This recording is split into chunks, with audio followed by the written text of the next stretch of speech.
Welcome to Rum and Real Estate 2024. It's been a little bit since I've done one of these. I actually think I teased one in August when it came talking about insurance or something like that. But let's say it's been a while. I wouldn't say it was because of like a burnout or anything like that. I think that's a little too harsh. I think it was just because when business calls, you got to take it. Family obligations, renovations, holidays, and just staying busy. A couple other business endeavors, which I'll talk about in a little bit. So all of that to say that maybe content creation got put on the back burner.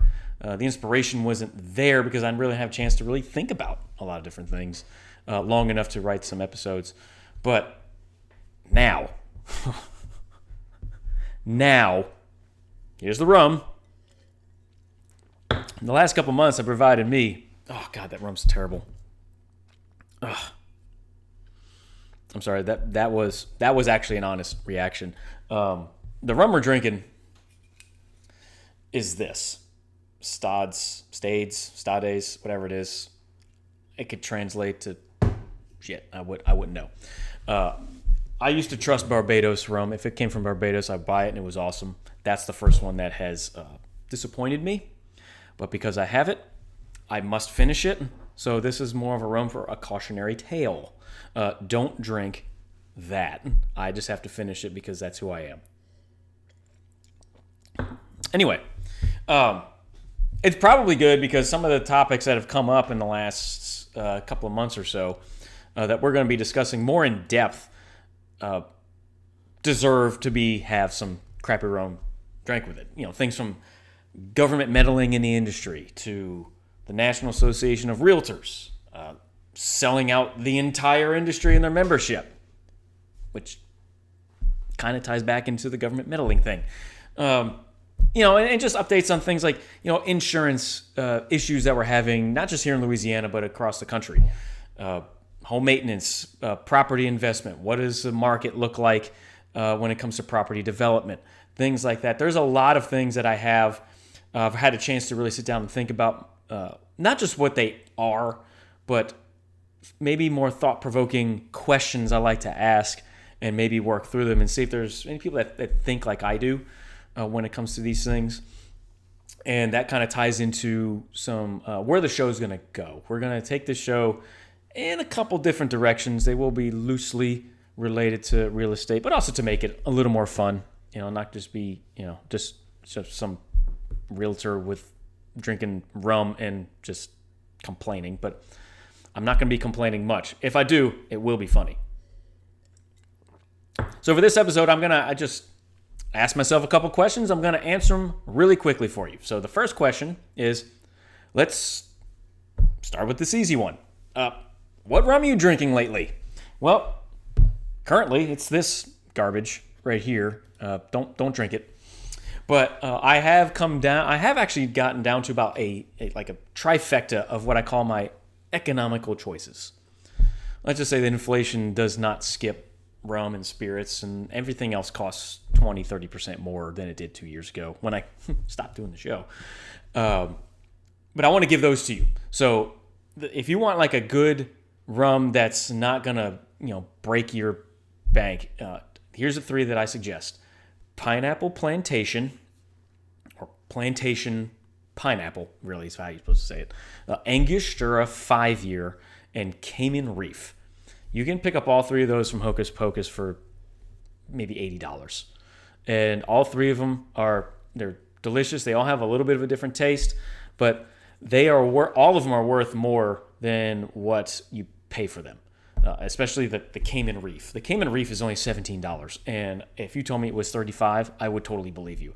I don't know why they're not charging more, but don't tell them because it is damn good. Maybe I'll drink it on the next episode just so I can make up for this crap. So that's what I've been drinking lately. We got Plantation Pineapple, Angostura 5-year, and Cayman Reef. Go check them out. You can buy them at other stores. I like to go to Hocus Pocus just because they're right by my office. It's a local business here in Prairieville. Go support the local business owners. They're the ones that actually provide more back to your community than anybody else. So, second question, how's the market? It's all right. It's good. They teach us in real estate school, or not school, but like at the brokers. It's like, if anybody asks you how the market is, you're always supposed to say, it's great. It's great. It's always great. Let's be real. Interest rates are doing this, right? And it's getting troublesome sometimes when you have a buyer that's been approved to buy a house here, and then their interest rate, the market has a reaction, and then the interest rate kicks up a quarter or half a point, and all of a sudden they can't buy the house here. They have to buy the house that's here. And so there is a little bit of an emotional roller coaster, financial roller coaster that goes with it. On the whole, though, homes are selling. More homes are selling now than they were, say, back in October, November. The last time I promised y'all an episode. I think sellers are coming to the conclusion that they have to negotiate, and buyers do need help with closing costs because their money's not going nearly as far as it did, in 2022. And on top of that, there's issues with, especially in Louisiana, roofs and getting insurance, and that's going to be a whole other episode because I got things to talk about on that. So all that say that the market it's moving. It's not easy, but it is moving, and the more knowledgeable you are as a realtor about the different avenues to get a deal done within the lending framework, the better you're going to be. All that to say, if you're in the market to rent, good luck. Really, I mean, rents are high. And I've listed a couple properties for rent, and even when I was doing the research on what they should rent for, what the average rent's going to be, even I'm going $1,850 for a 1,500 square foot house. Okay, I think that's what the market says, and I'm who am I? The market says that that's what you got to charge, and that's what you can charge to get for a small rental. The problem is there's a lot of property available for rent, and all the rent rates are high. So I think it's going to be untenable. I don't think it's going to, it's not sustainable. At some point, if you're going to have if you want, high vacancy or low vacancy rates, these rates are going to have to come down for the competition. And people can't afford it. I mean, they're trying to eat too and put gas in their car. Everything's 30% more than it used to be. In some cases. In most cases, it's only 25%. So, and also on top of that, with the market, flipping is still a big deal. I'm actually picking one up next week. I haven't done one in about 4 years. Opportunity came along, and I'm going to be seeing what I can do with that one. And I'll bring you along on the journey with that one. But there's a lot more. There are opportunities to get into that business, but again, just like anything else, your numbers have to be correct to sell them, because some sellers still thinking 2022 when it's actually 2024. All right, question 3. What are your thoughts on the NAR settlement?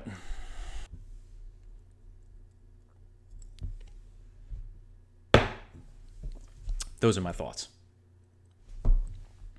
Could you see it in my eyes? I'll say this. I'm not getting into a deep dive, and I'm going to try not to get in a deep dive on it right now. Let's just say that NAR, the National Association of Realtors, is the largest lobbying group in the country. Larger than the NRA. I know they have the same letters, but still. The largest. They represent the largest amount of paying members.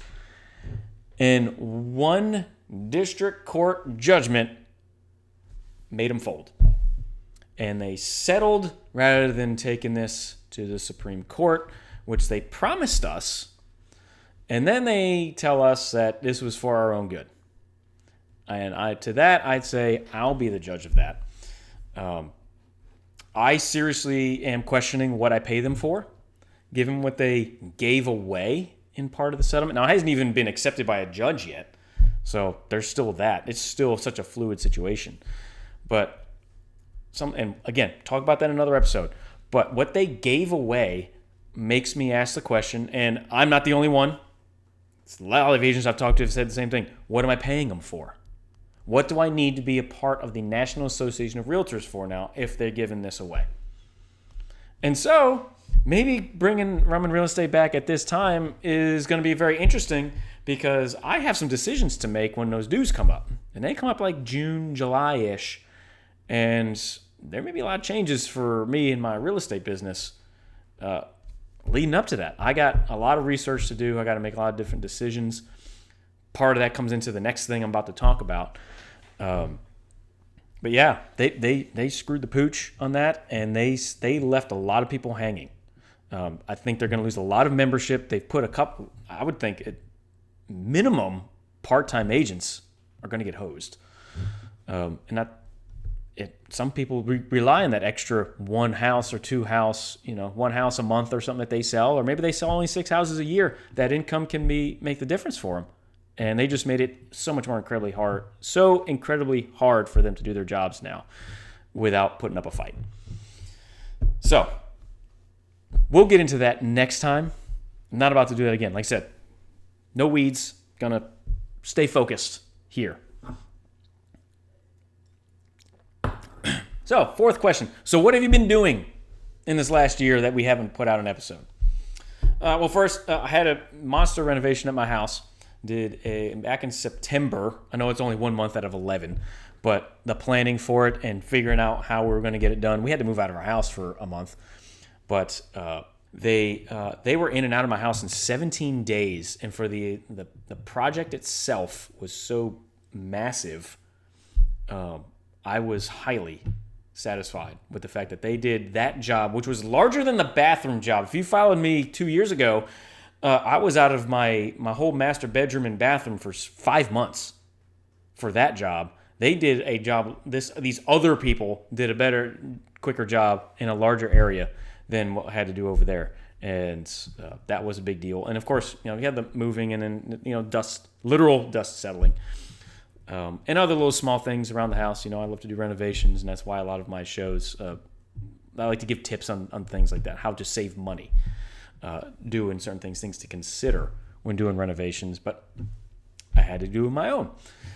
Second thing that I was doing last year, I picked up a software last year, just kind of on the suggestion of a friend of mine, Pirate Dwayne, Tiki Bar friend, start running my real estate business through.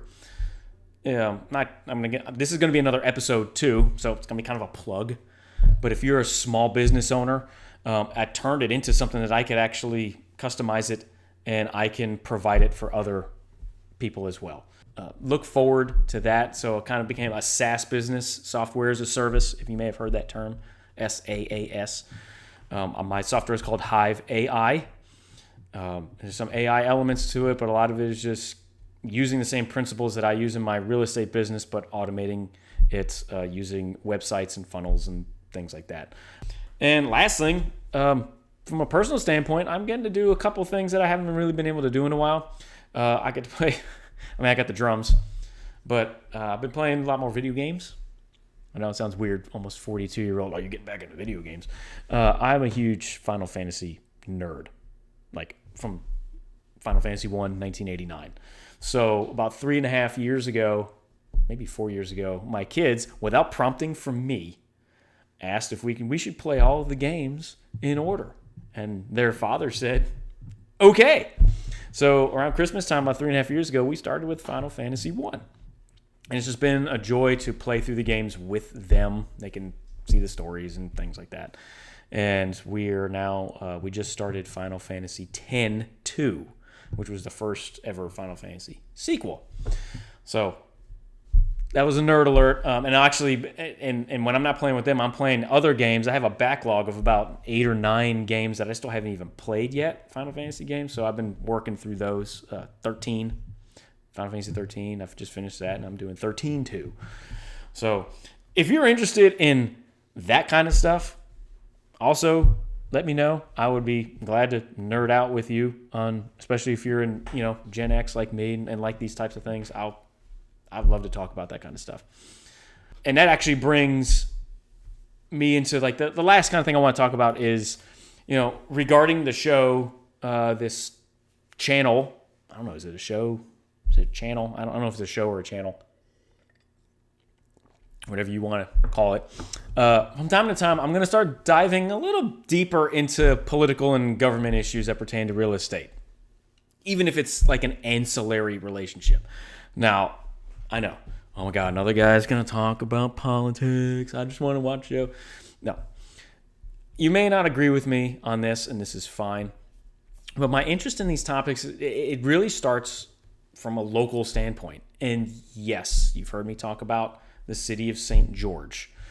We're still waiting for that judgment to come down from the state Supreme Court. Hopefully tomorrow on the Feast of St. George, which would be awesome if it just worked out that way. But it's the ideas of that local, even though it's a local issue for me and you watching somewhere else may not care or may not affect you, the principles of what we're doing in this case or in any particular government or political topic, I'm more interested in the principles, how they affect real estate and you as a homeowner, you as a property owner, you as a renter. And I think where I struggle a lot of times is we all kind of want the same thing. We all want the same thing for our families. It's just that we never really can agree on how. And perhaps through certain episodes we can discuss that. And not that the how is elusive to one side or the other, but we can always look back to the basic principles of really the founding of our country to understand why certain things are the way they are and how they got this way and how do we fix it. And a lot of it starts small at the local level. And, you know, these are things that I wanted to talk about, but I really didn't have enough information or wasn't involved enough that I didn't want to sound ignorant to certain issues.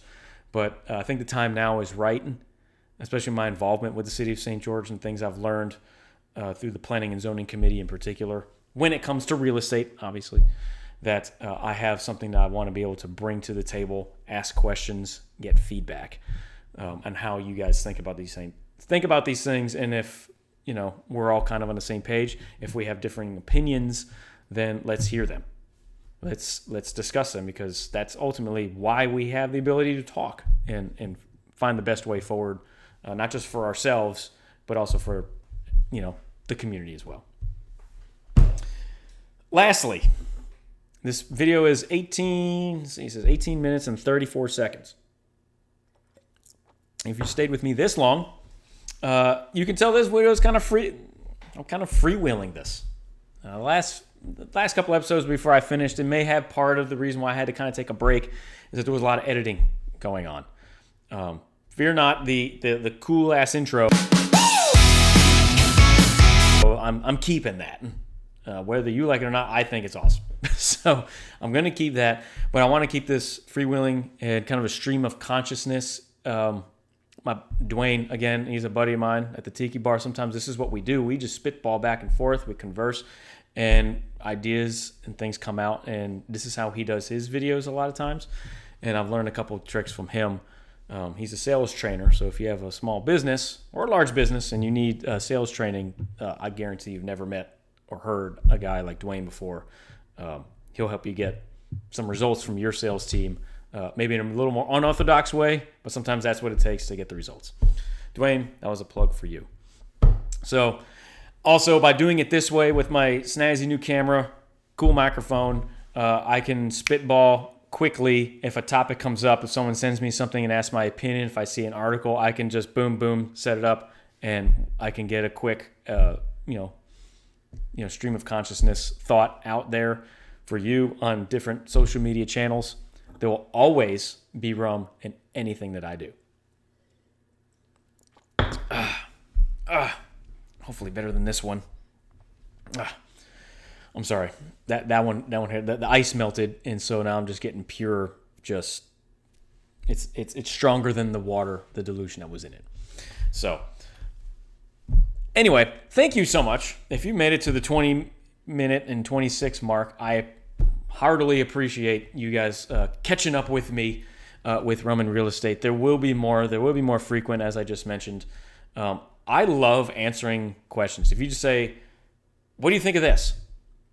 I will jump now that I have this set up. I can just jump on there and answer you. I'll just go on there and say, "This is what I think," and it'll be my gut reaction. And maybe a month later, after I do research, I'll find out if my gut reaction was right or if I was way off base. But please, let's communicate more. Let's what's the word I'm looking for? Interact. Let's interact a little more through this channel. And I appreciate y'all being here. Again, thank you for catching up with me, and just stay tuned for more rum and real estate goodness or badness with the rum. Stay away from that one. Stay away from that one.